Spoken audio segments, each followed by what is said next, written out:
انك تشوفوا في 2007 وقت اللي عملوا الميناء نتاع طنجة اللي هو اليوم يجي تقريبا 13 ولا 14 عالميا، تقارنوا بكبرى الموانئ في العالم. الميناء هذا تدخل له تقريبا 20 مليون كونتينر في العام، يعني ميران رادس يجي شط صغير قدامه.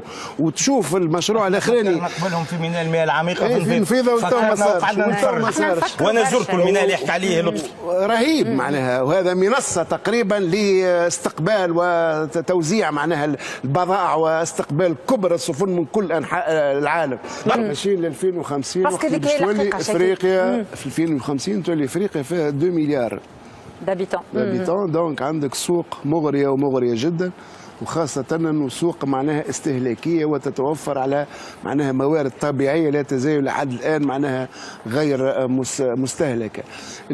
إذا باش نحكيو على المغرب يطير صحيح، قاعد معناها يخترق اختراق معناها إيجابي بطبيعة الحال في إطار السياسة الواقعية، والواقعية هذه اللي جنبت المغرب الهزة أو لوثة الربيع العربي. المغرب اختار الانخراط في الإصلاح مع الحفاظ على الاستقرار. وإذا المغرب عملت خطوات عملاقة عملتها في ال5 سنوات هذه بعد ما عرفت تونس اللي عرفت، والشيء اللي خلى المسيرة خاصة الاقتصادية متاعنا تتعطل إن لم تكن قد تأخرت بالكثير الوراء. علاقتنا بإفريقيا والزملاء معناها أتاوا على جانب كبير منها، باش نذكروا أنه تونس مؤسسين، هذا كله تاريخ. يكفي أن نقولوا اللي في التحوير الوزاري وفي التشكيلة الوزارية الأخيرة وقع إلغاء خطة كاتب الدولة الخارجية المكلف بالشؤون الإفريقية. يعني هذا إشارة واضحة وصريحة وباينة أنه معناها مازالت ارتباطات تقليدية كلاسيكية بالسوق الأوروبية ولا شيء غيره. في الأثناء المغرب قاعدة تقوم بعمل في العمق، ومش من سنة، من عدة سنوات. إنك تشوفوا في 2007 وقت اللي عملوا الميناء نتاع طنجة اللي هو اليوم يجي تقريبا 13 ولا 14 عالميا، تقارنوا بكبرى الموانئ في العالم. الميناء هذا تدخل له تقريبا 20 مليون كونتينر في العام، يعني ميران رادس يجي شط صغير قدامه. وتشوف المشروع الاخراني نقبلهم في ميناء المياه العميقه في الفيضة ما صارش. وانا زرت الميناء اللي يحكي عليه لطفي، رهيب معناها. وهذا منصه تقريبا لاستقبال وتوزيع معناها البضائع واستقبال كبرى السفن من كل انحاء العالم.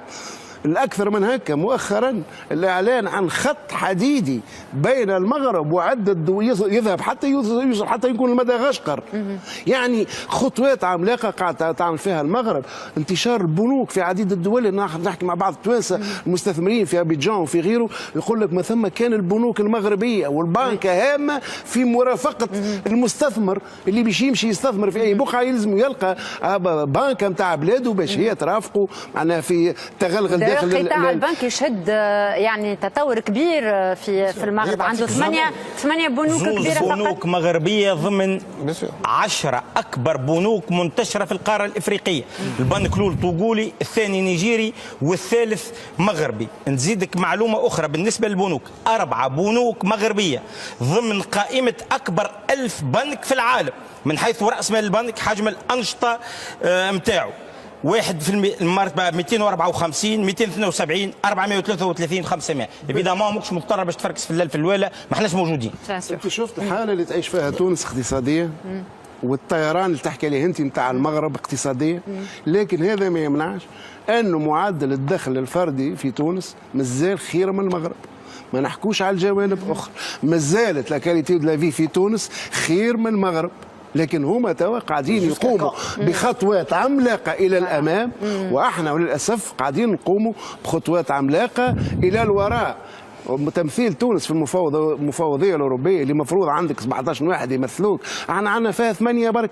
وزاد غادرتها صديقتنا شو اسمها الماجري، حبيبه الماجري، اللي هي مازالت كي كانت معناها مكلفه على امتداد سنوات بخطه رئيسه مصلحه معناها هذا الاتصال بالمفوضيه هذه، غادرتها مؤخرا وما عوضتهاش تونس. يعني قاعدين نهدروا في فرص كبيره، لانه تعرف الافارقه عندهم حساسيه كبيره وقت تبدا عندهم قمه وتبعث لهم انت وزير خارجيه وما يتحولش رئيس الدوله. ثم ما ننساوش وقت اللي جاء البنك الافريقي لهنا البعد اللي هو اهم مؤسسه بنكيه تنمويه في القاره، بصراحه ما هي ان لهاش ظروف العمل، والتعامل معها كان تعامل معناها غايه في البيروقراطيه، ربما مع مجله الاستثمار وما صار فيها من تغييرات كبيره خاصه تحفيزيه، وعوده المقر الفرعي هذايا يعاود ينشط. لكن احنا خلينا ديما كي نحكوا على المغرب نخزروا لرواحنا كتونس ايش نجموا نعملوا اليوم في تونس.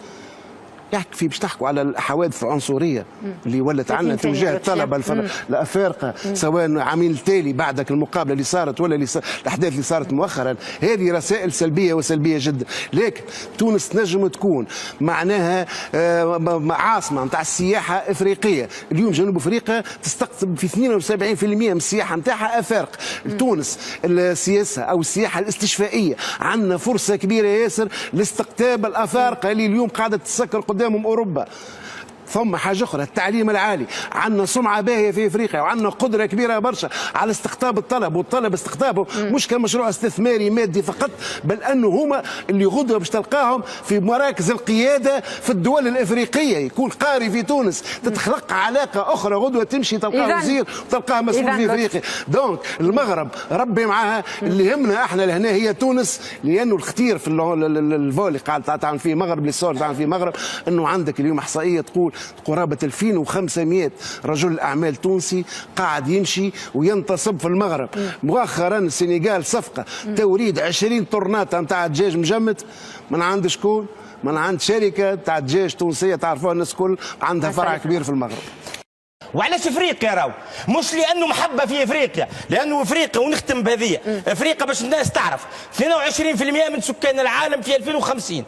افريقيا فيها 60% من الأراضي الصالحة للزراعة غير مستغلة في العالم. إفريقيا هي السوق المستقبلية. إذا اليوم ما نلقاوش حل، الاتحاد المغاربي اللي يحب يعمل بكائيات ومعناه ويبنك قهوة وسيجارة ويكتب مقال، أما إذا نحبوا بديل اقتصادي.